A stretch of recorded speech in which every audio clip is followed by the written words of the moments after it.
India's parliament has passed a bill raising penalties for exam leaks.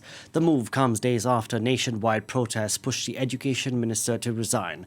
The pressure from across the country was sparked by the youth-led cockroach movement. In recent days, the Modi government has appointed a new minister and set up a task force to reform the country's education system. We can now bring in Anish Gawande, spokesperson of the NCP. It's one of the opposition parties in India which lent their support to the Cockroach Janta Party. Anish, great to have you on the program. Your reaction to these latest measures from the government when it comes to improving India's education sector? Delano, thank you very, very much for having me. I think to begin with, I want to say that it's been an exhilarating moment for all of us over here, especially young people in India over the course of the last week, because for the first time in 12 years, we've managed to secure accountability from this government and the resignation of a sitting minister. However, what has followed that resignation has been disheartening at best. The new bill that was introduced was nothing but an amended version of a 2024 piece of legislation that had various previous lives. It brought in no significant measures to curb cheating or to curb the kinds of exam malpractice that you see around you. It only increased fines and increased penalties when we know that in reality, better technological solutions to prevent cheating are the need of the hour.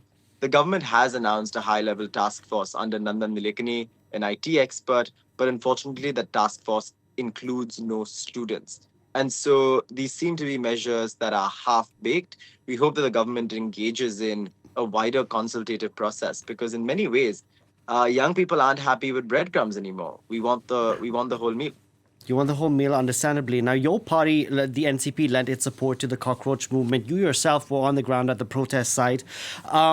The anger, it seemed, was palpable. Do you think you can put the genie back in the bottle now that one education minister has resigned and another one who's not so well qualified has been put in his place?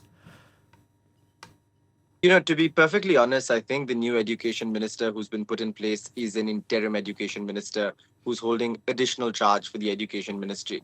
We're still hoping, and here I give the government the benefit of the doubt, that it will appoint an educationist to this role because there can be nothing more important than the future of young India. And that future of young India in an age of AI, in an age where jobs are going to look fundamentally different than what they did earlier, that young India needs to be served by an education minister who is fit for purpose. And we certainly hope a new education minister will be appointed who does have those qualifications.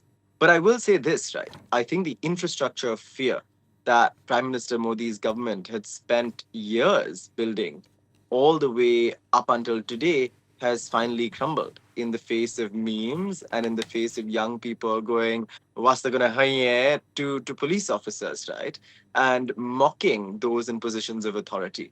What you've seen unfold on the streets of Delhi is a kind of fearlessness and a commitment to an idea of India that many of us grew up thinking of, that we are no longer willing to defend just online, but are willing to put our bodies on the line for. On the 20th of July, you saw police brutality of unspeakable proportions unfold on the streets of New Delhi. Sticks with nails stuck onto them, pellet guns, which have been used for the first time in the national capital, tear gas and lathi charges, or sort of very direct police demonstrations against protesters, were used in neighborhoods that you would have previously thought were completely no-go zones for riot police, right? And you had more than 100 people ending up in hospital, no public apology from the government yet.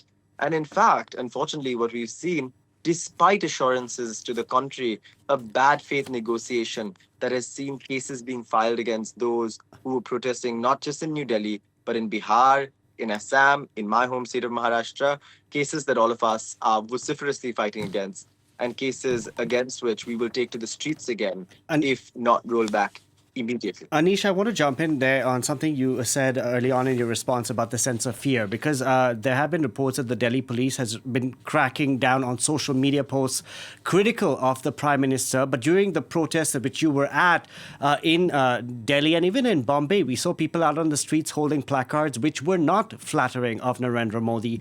Do you worry that the government will clamp down hard to reinstill the sense of fear which seemed to exist before? Many of us, including me, have received 65A notices for takedown of content that in any other country or any other democracy would not violate free speech regulations, right? Mocking a prime minister, even using abusive language against the prime minister, might be something that I may not condone personally, but it is something that the constitution gives me the right to do, right? As long as I am not inciting violence, as long as I am not causing damage to the unity and integrity of India, this kind of content is perfectly acceptable. But unfortunately, what you're witnessing, particularly with this government, is collaborations with platforms like Meta to take down content that the government deems to be sort of unsavory. I think that clampdown will continue. I think the government will have a knee jerk reaction where it thinks it can censor content online. But let's be perfectly honest. This government thought that taking Sonam Wangchuk, the 59-year-old Magsaysay Award winner who had sat on a hunger strike, and removing him illegally from the protest venue and taking him to a hospital would reduce the number of people on the streets. It thought that brutal police action against young people on the 20th of July would reduce the number of people on the streets. But what you eventually ended up seeing is that every attempt at repression and every attempt at stifling the voice of young Indians has been met with more creative and more vociferous resistance from every young person across the country. That is true. The Gen Zers seem to be quite creative in how they came out on the streets to protest. Anish, have you been in touch with the members, the leaders of the Cockroach Janta Party, and do you know what their next steps are? So the leader of the Cockroach Janta Party, Abhijit Gitke, happens to be a good friend of mine. He stayed at my house in New Delhi. I think for now, the next steps are to ensure that no police action is taken against those who are protesting and that the government remains true to its word. I think in many ways, this is a people's movement. And the way it began, the way it emerged, the way it sort of continued over the course of more than a month, where people slept on the cold, hard floor at Jantar Mantar in New Delhi, braving 45 degrees Celsius weather, braving the rain, braving the threat of police repression, shows you that this is a collective voice that has emerged, which now needs to sit back, reflect, and think about what comes next. I certainly hope that the Cockroach Janta Party will become a political party in its own right. I certainly know that there is appetite for a party led by young people that disrupts the status quo. I know that I belong to a different political party, and many a times the question has been asked, which side will you fall on? I only think that maybe in the future we'll have alliance talks, and I will be part of those conversations. I just want to ask you a final question about the mainstream media in India, because obviously now they have been digesting what happened over the past few days, and they have been trying to discredit the cockroach movement by showing videos of its spokespeople like Saurav Das dancing after the education minister resigned. You're somebody who's quite young. I assume you're from the Gen Z era yourself. Doesn't this make leaders like Saurav Das more relatable? The fact that he's dancing and having fun to celebrate something, or does it make him seem out of touch? Listen, in the dark times, there will be singing, right? And even when we were protesting on the streets of New Delhi, we were singing, we were dancing, we were filled with joy. It does not require a sullen face and a somber mood to be able to take down the might of a government that has forgotten how to listen.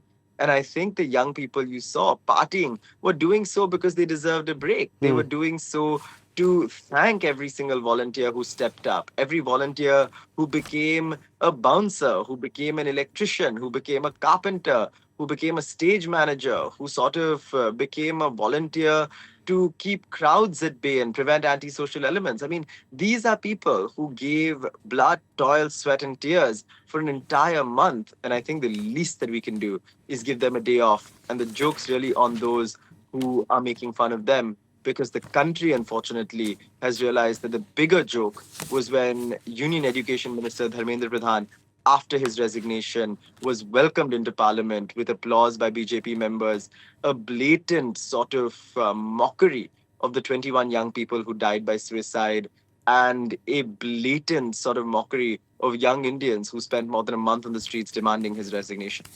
Anish Gawande, we're going to have to leave with that. Thank you for joining us on the program today. Thank you very much.